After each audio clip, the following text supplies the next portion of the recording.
Hello friends, ಇವತ್ತು ನಾನು 4 ರಿಂದ 5 ಸಾಮಗ್ರಿಗಳನ್ನು ಉಪಯೋಗಿಸ್ಕೊಂಡು ಒಂದು ಸಿಂಪಲ್ ಆಗಿರೋ ಹಾಗಲಕಾಯಿ ಪಲ್ಯನ ಹೇಗೆ ಮಾಡೋದಂತ ಹೇಳ್ತಾ ಇದ್ದೀನಿ. ಇಲ್ಲಿ ನಾನು ಈರುಳ್ಳಿ ತಗೊಂಡಿಲ್ಲ, ನಮ್ಮನೇಲಿ ಇಷ್ಟ ಆಗಲ್ಲ ಈರುಳ್ಳಿ ಹಾಕಿದ್ರೆ ಹಾಗಲಕಾಯಿ ಪಲ್ಯಕ್ಕೆ. ನೀವು ಬೇಕಂದರೆ ಒಂದು ಈರುಳ್ಳಿನ ಸಣ್ಣದಾಗಿ ಹೆಚ್ಚಿಟ್ಕೊಂಡು ಒಗ್ಗರಣೆಗೆ ಹಾಕ್ಬೋದು. ಮೊದಲಿಗೆ ನಾನು ಅರ್ಧ kg ಹಾಗಲಕಾಯಿನ ಹೆಚ್ಚಿಟ್ಕೊಂಡಿದ್ದೀನಿ. ಮತ್ತು ನೀವು ರೆಗ್ಯುಲರಾಗಿ ಏನು ಸಾಂಬಾರು ಪೌಡರ್ನ ಉಪಯೋಗಿಸ್ತೀರ ಅದನ್ನು 2 ರಿಂದ 2.5 ಟೇಬಲ್ ಸ್ಪೂನಷ್ಟು ನಾನು ತೊಗೊಂಡಿದ್ದೀನಿ. ಅರ್ಧ ನಿಂಬೆ ಹಣ್ಣಿನ ಗಾತ್ರದ ಹುಣಸೆ ಹಣ್ಣನ್ನು ನೆನೆಸಿ ನಾನು ಜ್ಯೂಸ್ ರೆಡಿ ಮಾಡಿ ಇಟ್ಕೊಂಡಿದ್ದೀನಿ. ಮತ್ತು ರೆಗ್ಯುಲರ್ ಸೈಜ್ ಟೊಮ್ಯಾಟೋನ 3 ಟೊಮ್ಯಾಟೋನ ತೊಗೊಂಡು ನಾನು ಸಣ್ಣದಾಗಿ ಹೆಚ್ಚಿಟ್ಕೊಂಡಿದ್ದೀನಿ. ಮತ್ತು 1 ಚಿಟಿಕೆ ಅರಿಶಿನ, ರುಚಿಗೆ ತಕ್ಕಷ್ಟು ಉಪ್ಪು. ಮೊದಲಿಗೆ ನಾನು ಒಂದು ಪಾತ್ರೆಯನ್ನು ಬಿಸಿ ಮಾಡೋಕ್ಕೆ ಇಟ್ಟಿದ್ದೀನಿ. ನಾನು ಇವಾಗ ಕೊಬ್ಬರಿ ಎಣ್ಣೆನೇ ಯೂಸ್ ಮಾಡ್ತೀನಿ. ಬಿಕಾಸ್ ಕೊಬ್ಬರಿ ಎಣ್ಣೆ ಹೆಲ್ದಿ ವೈಸ್ ಒಳ್ಳೇದಂತ ನಾನು ಕೊಬ್ಬರಿ ಎಣ್ಣೆನೇ ಯೂಸ್ ಮಾಡ್ತಾಯಿದ್ದೀನಿ. ಇವಾಗ ನಾನು 3 ರಿಂದ 4 ಟೇಬಲ್ ಸ್ಪೂನ್ ಎಣ್ಣೆಯನ್ನು ಹಾಕ್ತಾಯಿದ್ದೀನಿ. ನೀವು ಎಣ್ಣೆ ಸ್ವಲ್ಪ ಜಾಸ್ತಿ ಉಪಯೋಗಿಸ್ಕೊತೀರಾ ಅಂದರೆ ನೀವು ಹಾಕ್ಕೋಬೋದು.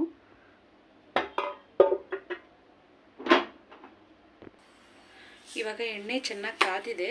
ಇವಾಗ ನಾನು ಸ್ವಲ್ಪ ಸಾಸಿವೆನ ಹಾಕ್ತಾಯಿದ್ದೀನಿ. ಸಾಸಿವೆ ಚಿಟಪಟ ಸಿಡಿಯುವಾಗ ನಾನು ಹಾಗಲಕಾಯಿನ ಹಾಕ್ತಾಯಿದ್ದೀನಿ.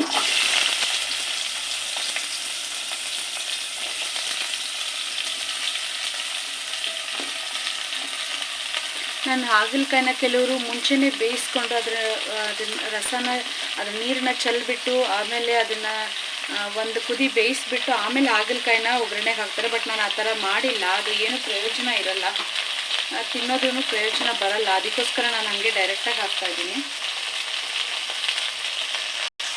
ಹಾಗಲಕಾಯಿನ ಸ್ವಲ್ಪ ಚೆನ್ನಾಗಿ ಫ್ರೈ ಮಾಡ್ಕೋಬೇಕು ಎಣ್ಣೆಲಿ. ಒಂದು 5 ರಿಂದ 10 ನಿಮಿಷ ಚೆನ್ನಾಗಿ ಫ್ರೈ ಮಾಡಿಕೊಂಡ್ರೆ ಆವಾಗಲೇ ಕಹಿ ಅಂಶ ಹೋಗುತ್ತೆ.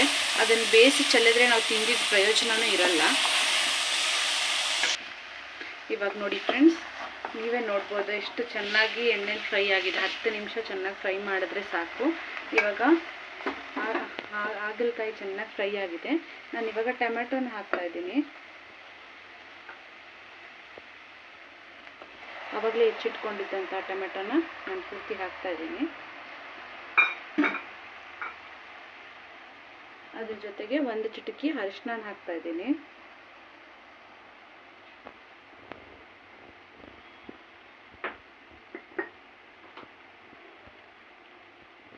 ಮತ್ತು ರುಚಿಗೆ ತಕ್ಕಷ್ಟು ಉಪ್ಪು. ಇವಾಗಲೇ ಉಪ್ಪು ಹಾಕಿದ್ರೆ ಟೊಮೆಟೊ ಚೆನ್ನಾಗಿ ಸ್ಮ್ಯಾಶ್ ಆಗುತ್ತೆ ಅನ್ನೋ ಕಾರಣಕ್ಕೋಸ್ಕರ ಇವಾಗಲೇ ಉಪ್ಪು ಹಾಕ್ತಾಯಿದ್ದೀನಿ. ಮತ್ತು ಇದನ್ನು ಚೆನ್ನಾಗಿ ಮಿಕ್ಸ್ ಮಾಡಿ ಒಂದು 5 ನಿಮಿಷ ಸಿಮ್ಮಲ್ಲಿ ಉರಿನ ಕಮ್ಮಿ ಮಾಡಿ ಮುಚ್ಚಿಟ್ಬಿಟ್ರೆ ಟೊಮೆಟೊ ಚೆನ್ನಾಗಿ ಬೆಂದಿರುತ್ತೆ. ಇವಾಗ ನೋಡಿ ಫ್ರೆಂಡ್ಸ್, 10 ನಿಮಿಷ ನಾನು ಹಾಗೆ ಬಿಟ್ಟಿದ್ದೆ ಟೊಮೆಟೊನ ತೆಗೆದು 5 ಮಿನಿಟ್ಸ್. ಟೊಮೆಟೊ ಚೆನ್ನಾಗಿ ಬೆಂದಿದೆ. ಇವಾಗ ನಾನು ಪೌಡರ್ ಹಾಕ್ತಾಯಿದ್ದೀನಿ. ಆವಾಗಲೇ ಏನು ನಾನು ತೋರಿಸಿದ್ದೆ ಸಾಂಬಾರು ಪೌಡರ್, ಅದನ್ನು ಹಾಕ್ತಾಯಿದ್ದೀನಿ. 2 ರಿಂದ 2.5 ಸ್ಪೂನ್ ಮುಂಚೆನೇ ಎತ್ತಿಟ್ಕೊಂಡಿದ್ದೆ, ಹಾಕ್ತಾಯಿದ್ದೀನಿ. ನಿಮಗೆ ಬೇಕಂದರೆ ಸ್ವಲ್ಪ ನೀರು ಹಾಕೋಬೋದು, ನೀವು ಸ್ವಲ್ಪ ಗೊಜ್ಜು ಥರ ಇಷ್ಟಪಡ್ತೀರಾ ಅಂತ. ನಾನು ಹಂಗೆ ಡ್ರೈಯಾಗಿ ಮಾಡ್ತಾಯಿದ್ದೀನಿ.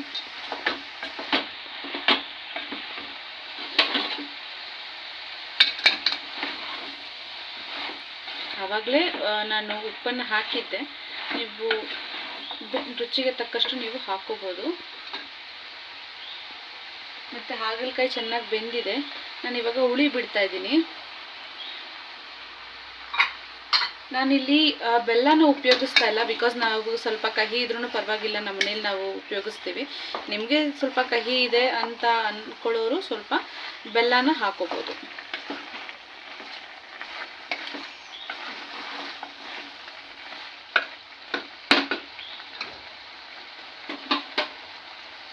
ಮತ್ತು 10 ನಿಮಿಷ ನಾನು ಮುಚ್ತಾ ಇದ್ದೀನಿ. ಇವಾಗ ಎಲ್ಲ ಹಾಕಿದ್ದೀನಿ ನಾನು, ಉಪ್ಪು, ಖಾರ, ಹುಳಿ ಎಲ್ಲನೂ ಹಾಕಿದ್ದೀನಿ. ಮತ್ತೊಂದು 5 ರಿಂದ 10 ನಿಮಿಷ ಮುಚ್ಚಿಬಿಟ್ಟು ಉರಿ ಕಮ್ಮಿ ಮಾಡಿಟ್ರೆ ಹಾಗಲಕಾಯಿ ಪಲ್ಯ ರೆಡಿ ಆಗುತ್ತೆ.